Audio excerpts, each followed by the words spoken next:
डुगडुगी toast.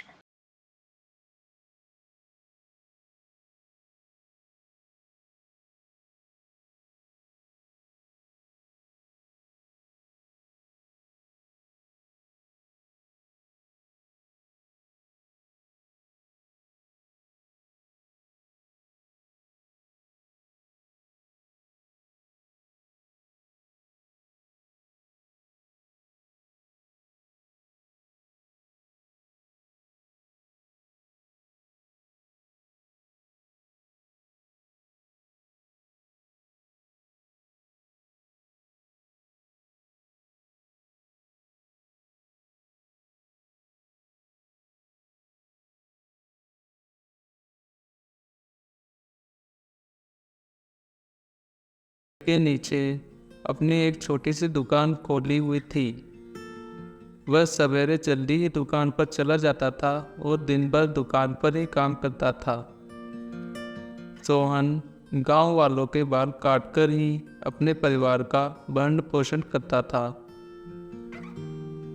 एक दिन पास ही के गांव में रहने वाले कमल ने सोहन की दुकान के सामने ही अपनी एक नाई की दुकान खोल ली और लोगों को आकर्षित करने के लिए अपनी दुकान पर नई हेयर कटिंग के पोस्टर लगा दिए, जिसे देखकर गांव के सभी लोग उसकी दुकान पर ही अपने बाल कटाने लगे और सोहन के पास काम आना बंद हो गया। सोहन का घर का चलना भी मुश्किल हो गया।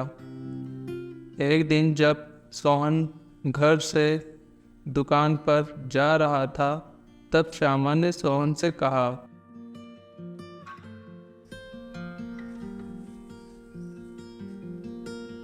अजी सुनते हो, घर में खाने के लिए कुछ नहीं बचा है। मैं शाम को बच्चों के लिए क्या बनाऊं? मुझे तो कुछ समझ ही नहीं आ रहा। आप भी कुछ कीजिए ना। हाँ मैं जानता हूँ श्यामा, पर क्या करूँ। जब से पास के गांव से एक लड़का आया है और उसने हमारी दुकान के सामने दुकान खोली है, तब से हमारी दुकान पर तो कोई आता ही नहीं। सारे अब उसी की दुकान पर बाल कटाने लगे हैं। इसी कारण हमारे पास पैसों की कमी आई है और इसी कारण हमें अपने परिवार का भरण पोषण करने में समस्या आ रही है।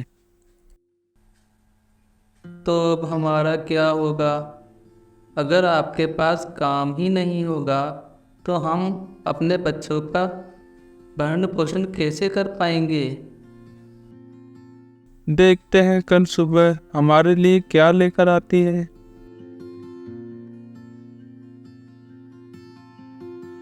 यह बोलकर सोहन वहां से चला जाता है।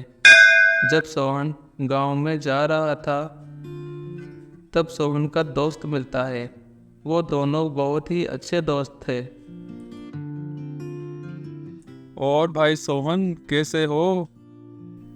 अच्छा हो भाई। और घर पे तो सब कुशल मंगल है ना? तुम इतने परेशान क्यों दिखाई दे रहे हो?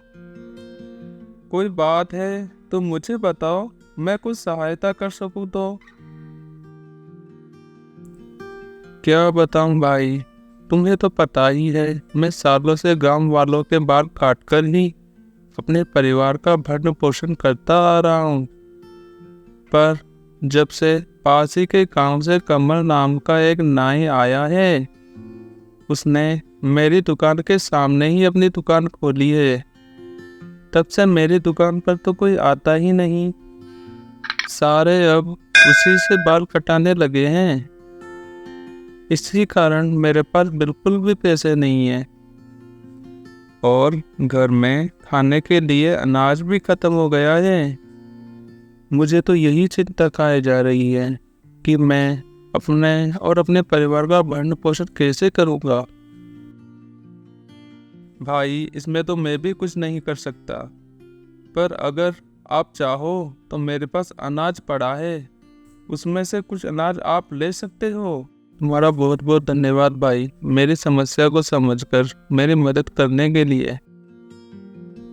इसके बाद सोहन अपने दोस्त के साथ उसके घर जाता है। उसका दोस्त उसको थोड़ा अनाज लाकर सोहन को दे देता है। ये लो भाई, इससे अपना और अपने परिवार का भरण पोषण करो। तुम्हारा बहुत बहुत धन्यवाद भाई, भगवान तुम्हें हर खुशी दे। इसके बाद सोहन अनाज को लेकर अपने घर की तरफ जाता है। तभी मंदिर के पास एक बूढ़ी अम्मा मिलती है। सुनो सुनो बेटा, मैंने 3 दिन से कुछ नहीं खाया है। तुम मेरी मदद करो। अगर आज भी मैंने कुछ नहीं खाया तो मैं मर जाऊंगी। अम्मा, मेरे पास आपको देने के लिए कुछ नहीं है। ये थोड़ा अनाज है, जो आप चाहें तो ले सकते हो। तुम्हारा बहुत बहुत धन्यवाद बेटा। भगवान तुम्हें हर खुशी दे और हमेशा स्वस्थ रखे। दूर बैठा साधु सोहन और बूढ़ी अम्मा की सारी बातें सुन रहा था। जब सोहन वहां से जाने लगा तब महात्मा जी ने आवाज लगाई, सुनो बेटा सुनो।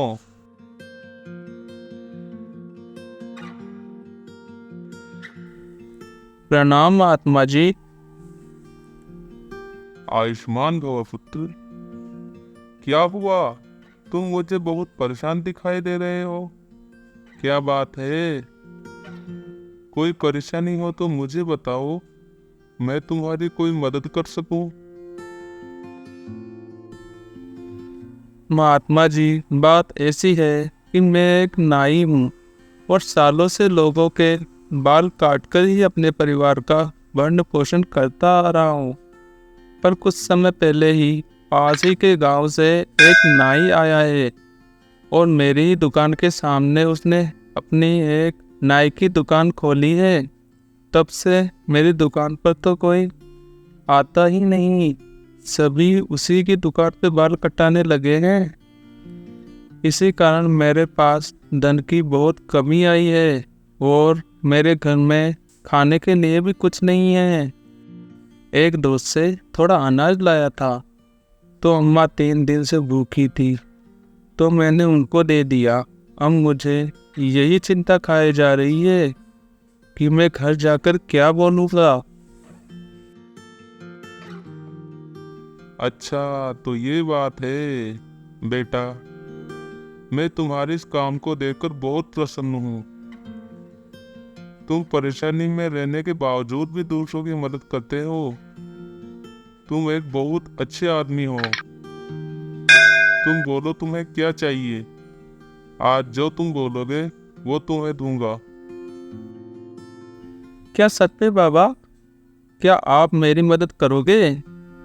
मुझे धन संपत्ति कुछ नहीं चाहिए, बस आप इतना आशीर्वाद दे दीजिए कि मैं अपना और अपने परिवार का भरण पोषण अच्छे से कर सकूं।